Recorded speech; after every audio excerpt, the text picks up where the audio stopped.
Let's start with Zay Flowers, who, man, Zay Flowers, what a bizarre player. Talked about it on the recap show last night. Every year you look up, he's one of the most efficient wide receivers on a per route basis. Yards per route run looks great. And then he makes big mistakes. You don't quite feel like you ever remember a big Zay Flowers game. So Zay Flowers, though, last night, despite Lamar Jackson being banged up, he ran a touchdown in. He had a bunch of targets in this one. Where are we at with Zay Flowers on the trust meter? For me, it's some trust. I mean, obviously, we'd feel better about this if we knew that Lamar Jackson was going to play. I'm not sure that we know where he stands coming off the back injury. I was kind of surprised that he didn't make it back into that game last night. It seems like he should be able to play in this one, but I don't think we can say that for sure yet. If that's the case, if Lamar's out there, then Flowers would be a high-end wide receiver 2 for fantasy. I would feel pretty good about this. I would probably even potentially bump it up closer to full trust because he has been good recently with Lamar, at least 84 yards or a TD in 3 straight games. But then if Lamar can't go, if it's Huntley, it's not the end of the world because Flowers had 19 targets in the 2 games that Huntley started earlier this year. Came away with 6 for 46, 7 for 63. So again, one of those situations where it's production. It's not week winning production, but it's also not absolute floor where he's crushing your week. But yeah, I'd have a lot harder time believing we're going to see a meaningful performance from him if we don't have Lamar Jackson out there. So we're just going to keep an eye on Lamar's health. We're going to hope that he plays. And if that's the case, I'd probably be willing to bump this up to full trust. But because of the uncertainty around the quarterback situation right now, I'm going to hold it at some trust. Do you feel better about him than I do?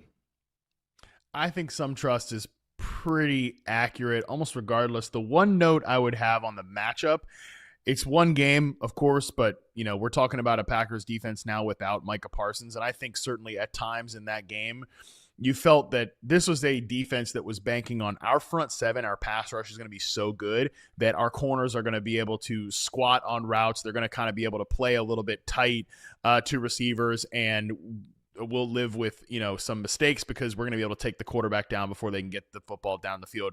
And obviously, again, is one play. We're going to talk about TJ Moore here in just a second, but that was one where, oh yeah, you remember this is not a good cornerback room for the Packers. Like those guys have played well this year, but they've played well because of some of the stuff that Micah Parsons was able to afford for this team. So that's just something to note when we're talking about the Packers matchup in these next couple of weeks for wide receivers. Let's go to Jacksonville and let's talk about Parker Washington, who, dude, what a baller. This guy's a good, this guy's a good football player. I know the Jaguars have tried to replace him a bajillion times, but he's good, man. And I liked him as a prospect, as like a day 3 sleeper type. And he has really been a nice player for this team. Just pops up every, few weeks for big games. He's obviously healthier now. What's our level of trust on Parker Washington, who was able to take advantage of a favorable matchup to slot receivers for the Broncos? Yeah, 6 catches, 145 yards, and a touchdown this weekend. Another one that was tough to see coming. Some trust, though, still for me. I can't go full trust by any means. I know this offense has been playing so well, but there's so many weapons that they can use in this offense. And I think this matchup maybe favored Parker a little bit more just because, you had the strong play on the outside. He could go to work where we talked about it. BTJ was going to have a hard matchup on the outside, right? So I think Washington was able to capitalize on that in this matchup. But yeah, there's so many guys in this offense that from week to week, it could be spread around. We're going to see other guys step up. I don't think we're going to see anything like this performance from him. So a guy that I feel really excited to have in Dynasty, some of those deeper Dynasty leagues I've talked about where you start 5 receivers, he's that kind of guy you could put in that 5th spot and you get that big game, like you said, once in a while, and it really helps. But I don't know that we're going to see a bunch of these games from Washington now that we have everybody back healthy, right? Even though Trevor Lawrence is playing out of his mind, and congratulations to him coming through in a really tough matchup here against the Broncos.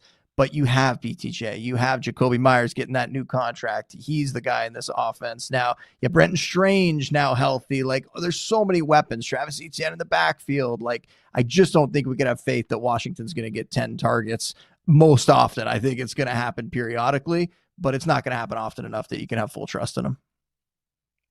Yeah, and Brian Thomas obviously got the shadow coverage from Patrick Surtain, which, that was kind of the way it's, even just from an alignment perspective, that sort of, it made sense to me. Like, hey, you could just stick Surtain on Jacoby Myers and see how that goes. But because BTJ is so stationary, he's that X receiver, it's just much easier to stick him on there. Now, they did move him around a little bit. There was even a couple times where Surtain was on Parker Washington and, the throw just wasn't there. So it wasn't just an all out situation, but I would say that BTJ against this Colts secondary, which we're going to see play tonight. So again, we'll see what happens, but he could potentially have some bigger plays there because he has made some big plays since he's moved to kind of an X receiver only role. So yeah, I think Parker Washington, difficult player to trust. I think some trust to honestly no trust might be the way I'd go there. I think the offense flows through Jacoby Myers and he's the clear number one target on the team. Yeah, agreed. I think he's an intriguing guy, and I think Washington you could look at as like a wide receiver 4 flex option, but not much higher than that, even though he had the great performance here. Next player up here, Quentin Johnston had the big game against the Dallas Cowboys as Justin Herbert had just one of the best quarterback games of the entire season. Was absolutely electric against the Dallas Cowboys and made the pen meter a little bit more uncomfortable. Ladd McConkey also scored here. We haven't talked about the pen meter in a while. I didn't realize right now. Yeah, we have not talked about this in a minute here, but it is getting a little bit tight. If we can show the current standings here for the pen meter, we've got Ladd McConkey is, I believe, wide receiver 24 on the season. Quentin Johnston, wide receiver 30. So I am certainly in danger of hey, Quentin Johnston has 3 touchdowns in week 17 to potentially, end this thing for me. It could happen. You never know.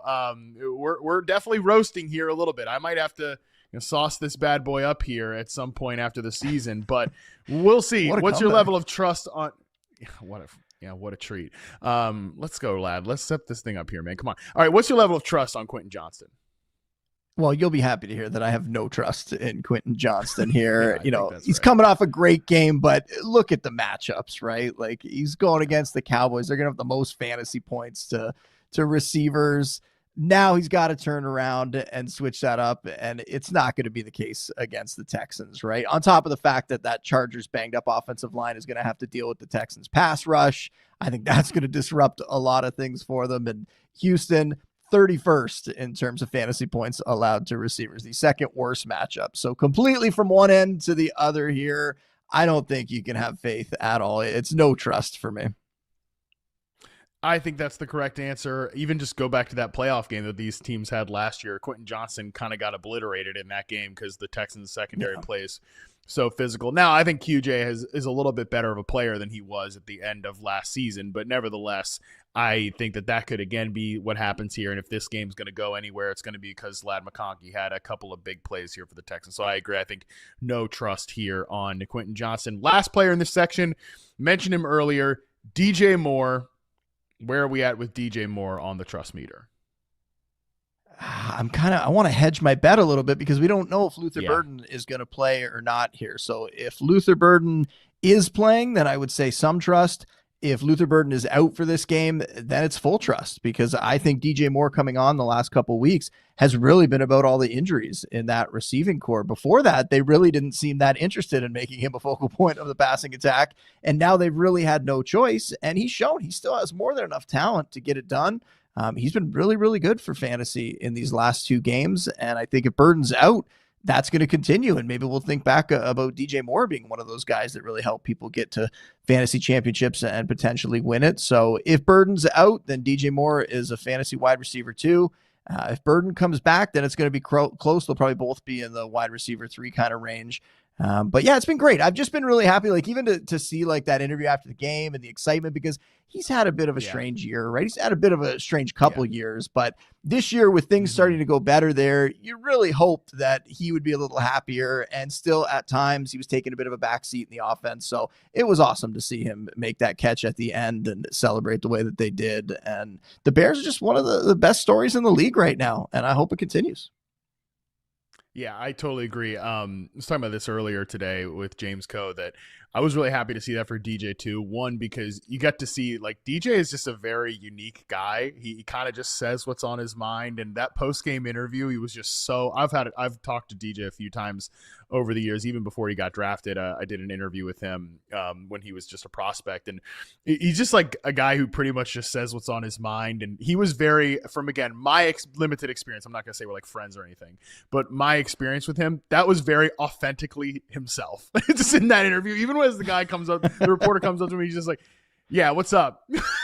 Like, just, what do you mean, what's up? Like, he just made the game-winning touchdown. Like, yeah, what's up? I don't know. It was something about it was cool to see for DJ. I would almost contend though that Luther Burden's presence does not really matter here because obviously, like, yeah, not having another eligible target player, sure, but they still spread the ball around like in this game, and it's basically if you are counting on DJ Moore, you're basically just counting on him making big plays here. He was only targeted on 20% of his routes. He obviously made the big play that won the game. He had a couple of other big catches too. You're just kind of counting on those because that's who he's been for this team. He's been sort of the deep guy, which is a weird use of his role, but still the deep guy. And look, he's playing against the San Francisco 49ers team that's definitely banged up. So I think almost regardless, you can trust DJ. Yeah, we'll see. The 49ers obviously play Monday night tonight. We'll see what they can do in that game. But their defense hasn't been scary this year. And if anything, you want to pass against them. They've played the Browns and the Titans recently, so maybe people aren't paying attention to the fact that, their defense isn't quite what it used to be and kind of how bad they've been for part of the season. But you can throw on them. We'll see if Phillip Rivers can throw on them. I'm not sure about that. So maybe it'll be another scenario where they have kind of a decent looking game on the stat sheet and people aren't paying attention to the fact that they're so banged up. But I think a team like the Bears is going to be able to move the ball through the air against the 49ers, and DJ Moore is going to be a big part of that. And I'm glad to hear it, Harmon, because one of those dynasty leagues where you start five, man, I've lost Devontae Adams and Tyreek Hill and Travis Hunter, and DJ Moore has emerged now as my wide receiver one on that team. So we kind of need him to keep it going.